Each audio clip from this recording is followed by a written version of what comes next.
All right, Daf Kuf Yud Aleph, Wednesday's Daf. And as I'm recording this on Tuesday, I just want to thank all those who wished me Mazel Tov about my daughter's engagement. And if you're taka available, it'd be great if you could join in the Simcha tonight, this evening at the Vart at Rabbi Berger Shul. But we are going to pick it up at the top of Kuf Yud Aleph with more of these halachic stories as we're continuing to talk about the kaved, the livers. The Zok the Gemara at the top of the Yomid, Ki Hodar Solek Ashkache l'Rebbe Zreika. When Rav Safra, who we were talking about, came to Eretz Yisrael and found Reb Zreika, and as you remember from yesterday that Abaya had asked him to find out about what happens when you cook a kaved, a liver, together with other meat in the same pot. Will it affect the other meat? So Amarle Zok Reb Zreika, Hai Namile Tiboilach. You shouldn't have any shaila about this. Da Anovi Yanai Berei de Rabbi Ami, Ikalon lebe Yehuda Berei de Rabbi Shimon ben Pazi, that me and Yanai came to the home of Yehuda, the son of Rabbi Shimon ben Pazi, V'karivulon Kanya Bekufe V'achalna. And they gave us the Kanya Bekufe, which is the windpipe, the kaife, which is all the things that are attached to it, meaning the lungs, heart, and liver, which were all cooked together, V'achalna, and we ate it. So clearly, even the dam that comes out of that liver when it's being cooked does not ruin the other pieces of meat that are in the same pot. And therefore you have your answer that it's not going to be a problem. Maskeflo Ravashi, V'itema Rabbi Shmuel, Mizur Kunya. No, I'll tell you really it is going to aser the other meats when it comes out of the liver. But Vidilma, Pi Kana Chutz L'Kedera Have. You're talking about the actual trachea of the animal, the kana. So that Pi Kana maybe was outside of the pot when it all got cooked together, and therefore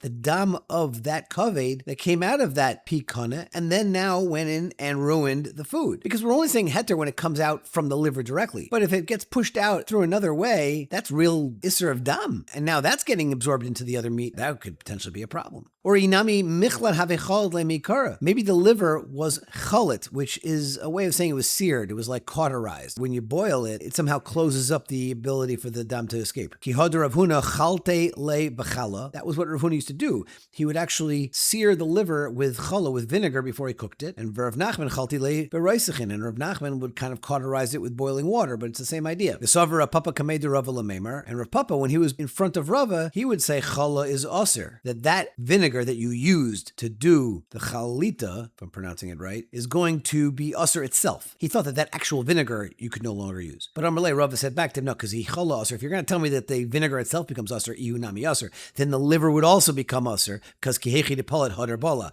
Just as the kaved pushes the dam out into the vinegar, it also would get reabsorbed back into the vinegar. So neither one, it's all or nothing is what he's trying to say. You can't say that the challah would become aser, because then the kaved would also become aser. Rav bar Shaba ikla levei Rav Nachman. Aisule kavda shlika. They served him a cooked liver. V'lo but he didn't want to eat it. So Amrulay, they told Rav Nachman that bar Rav dilgov lo yachil. This Talmud Chacham, who is your guest, is not eating what we served him. So umanu Rav bar Shaba. They told on him. So Omar lahu Rav Nachman gamu l'shaba. You should force him to eat it. He didn't like this. Don't be firmer than the halacha. You're allowed to eat the kaved. But lemaisa, it's not so pashut because kitanoi, the machlokes between Rav Nachman and Rav bar Shaba is really a machlokes tanaim. Rabbi Eliezer Aimer hakaved is oseres, but ve'ena ne'aseres. It itself does not become oser. Why? Mimnei shepeiletes ve'ena be'las. It pushes out the dam, but it does not absorb the dam. Rabbi Yishmael ben Noish, Rabbi Yochanan ben Breika Aimer misubeles oseres v'neseres. If the liver has spices or somehow it's seasoned, then that will aser other meat and it will aser itself. And shluka is oseres v'neseres, and a cooked liver also asers other meat and itself becomes aser. So Rabbi Yishmael is making these two different qualifications by saying that if you're going to use these spices, it somehow softens the liver. It makes it more susceptible to absorbing more. Even that which is pilot can go back in. And also, if the liver is cooked for an extended amount of time, it will also aser it. Because when it's a limited amount of time, it's only being pilot the dam. But if it's there longer, it will somehow reabsorb it. So it could be that Rav bar Shaba, who didn't want to eat the liver, he was going like Rabbi Yishmael ben Breika, who was more machmer, as opposed to Rav Nachman, who held that the liver is going to be mutter because he's going like Shitas Rabbi Eliezer. Rabba bar Rav Huna, ikla lebe Rabba bar Rav Nachman, aisi lekamei tlas sove tache. They brought 3 sa of this smeared bread, and Rashi says it was smeared with oil and honey. Amar lahu mihavi yadisu diasina. So he was so impressed with like fancy smeared bread. So he asked Ilam over there, you knew I was coming? Is that why you prepared all this extra food? Amrulay miya difat la mina. Are you more chashiv than Shabbos? Because as Rashi explains, the day was Shabbos. In other words, we weren't doing this for you. We were doing this for Kavod Shabbos. And Rashi in Masechta Shabbos on Kuf Yud Aleph, where you have the same story, says he was doing this for Kavod Shabbos. But at Hachi, meanwhile, Ashkachahu kavda dehave basimpaina de bliadama. Rabbi bar Huna found this roasted liver that had this simpaina. It was like this extra artery that was full of blood. So Amar lahu, amayav disu hachi. Why would you prepare the liver in such a way that you would have these simpainas? That's mamish dam. Amrulay, well, hechi navid. How else should we do it? What's the better way to prepare it? Amar lahu, kirush shasi ve'erev. Tear it both directions. v'chitucha lasachas, and then cut downwards during its roasting so everything will drip out of it. Bahani mili kabda, that's only legabi the liver. Abel techala, but legabi the spleen, shumna ba'almahu. It's only the fats, meaning that redness is not really blood that you're looking at. It's the shumna ba'alma. Kihad Shmuel, avdile tavshila d'tchale, b'yayma da'avid, milsa, that his shamashim would prepare this delicious spleen dish on the day that he would do his bloodletting where he needed more koyach. And the way the Teres Chaim understands this is the implication this was cooked together with other foods. And the fact they weren't concerned must be it was only the shumna ba'alma. Etmar, kavda ilove bisra shari. Back in the day when they would cook on a spit, we imagine a spit as something that's horizontal over the fire. But Bismana Gemara, it was a vertical post. So there was one food that was higher than the other. I'm imagining the way shawarma looks on the spit. So if the liver would be the top part and underneath with the other meat, you could understand it might be a problem because the blood will drip out of the liver and will go into the piece of meat that's beneath it. But it's still going to be mutter, Zok the Gemara, because dama mishrak sharik. That blood that comes out of the liver slides off into the fire and does not get absorbed into the meat that's below it. However, kachala, the kachal, meaning that udder that we've been talking about past couple days, ilave bisra aser, that can't be on top of the spit, meaning can't be above some other meat because my taima, cholov seruche misrach, because milk will stay there. So whatever milk kind of leaks out of that kachal, out of the udder during the roasting process won't slide off the meat, but rather it'll become absorbed in the meat below and you'll have a problem with basar b'cholov. But Rav Dimi Minardoi, mas niepcha. He learned the other way around. Kachala ilave bisra shari. If you put the kachal on top of the meat, then it'll be mutter my time because cholav shchuta is derabanan. But kavda ilave bisra aser. You can't put the liver on top of another piece because dam is dairaisa. So I don't have to worry about the din derabanan of the cholav shchuta, but you do have to worry about the dam dairaisa. Rabbi Yonasan Eibeshitz actually makes a very interesting diak from this Gemara. It seems very clear from the second version of the halacha that it's only because of the din derabanan of the cholav shchuta that there's no problem basar b'cholav.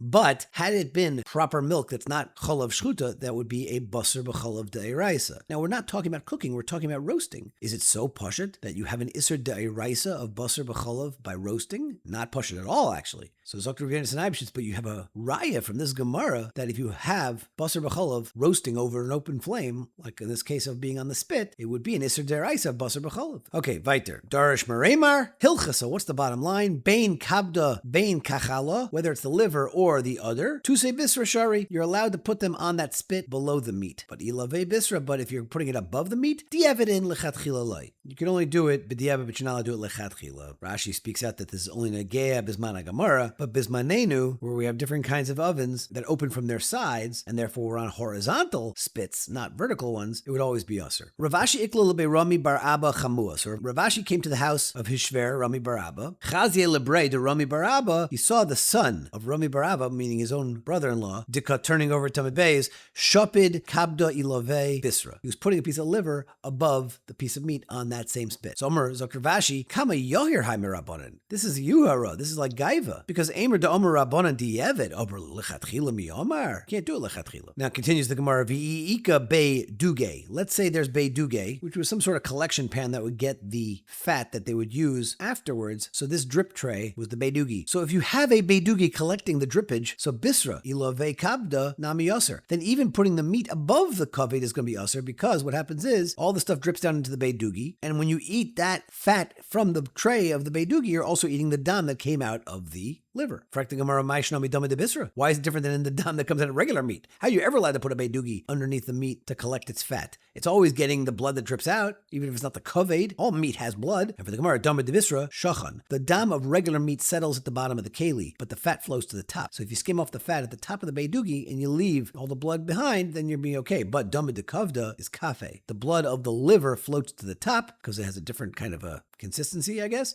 and it mixes with the fat that you're trying to collect. All right, now we get into some related halachas. Amar of Nachman Amar Shmuel Sakin Sheshachet Ba. If you use the knife that you shechted the animal with, which we understand the makom shechita to be considered hot, so Asar Lachtech Ba Reiseach. You can't cut other hot food with it. However, Tzainain, if you cut cold food with the knife, Amri laboy hadacha. Some say that it needs to be rinsed off with water, and when we say it, you might have thought that means the knife, but Rashi learns the it is the actual food, that the food requires hadacha. But Amri la laboy hadacha, and some say you don't even need to rinse it off. you could eat it right away. Amar Rav Yehuda Amar Shmuel, Ka'ara shemolach babasar. Let's say you have a plate where the meat was molach, where the meat was salted in order to get the dam out. On such a plate, asr lechel ba reiseach. You can't eat hot food on it. The actual malicha makes the meat considered halachically hot, which causes the ka'ara to absorb the tam, and therefore putting hot food on the plate will cause that plate to be pilate the tam into the food, making it asr. Ushmul atame. Do yomar Shmuel moliach harehu kereiseach. The things that get salted that are moluach is considered like reiseach, like hot. V'kavush harehu kamavushal. And also something that's pickled is like something that's cooked. Kavush kamavushal is a major issue. Apparently, there's lots of steers about how we look at kavush, whether it is kamavushal or not. But you certainly see from Shmuel's member here that moliach is like reseach. Kiyasa Rav and Amar Rabbi Yochanan, moliach eina kereseach. It's not true. And also the kavush eino kamavushal. Amar Abaya, Hada Rav and Lessa. The fact that Rav said this is not true. Tahi pinka de have bei Rabbi Ami. There was this plate made out of cheres in the house of Rabbi Ami to molach bei bisra, where they had salted meat. V'tavre, and what happened after he salted it? He broke the plate, which implies that he assumed that there was blias in the plate. And since you can't kasher such a plate because it's cheres, he broke it. Now, Michti, Rabbi Ami, Talmud Rabbi Yochanan have. So my time at Tavre, so why do you break it? La mishum de shemia le minei de Rabbi Yochanan de Omar moliach hareu keresech. Must be that it was the salting that had a din that made it like it was resech and hot, and that's why it needed now to be broken. The Ran actually asks, why do you have to break the plate? Let him just use it for other molicha in the future. Or you could ask the kasha, why doesn't he just use it for cold things? Lamaisa, a cold plate, even if it was used for things that are not kosher, is allowed to be used. So I think it's the Ritva that says the chiddush, you're not allowed to do something bekvias. In other words, if you're stuck at a hotel and you want to have your Cheerios with their keli, it's technically okay because it's a one-off. But you can't keep a plate like that in your house for cold if it's ständig always going to be not kosher, and that's why he would break it. So it shouldn't be a permanent usage.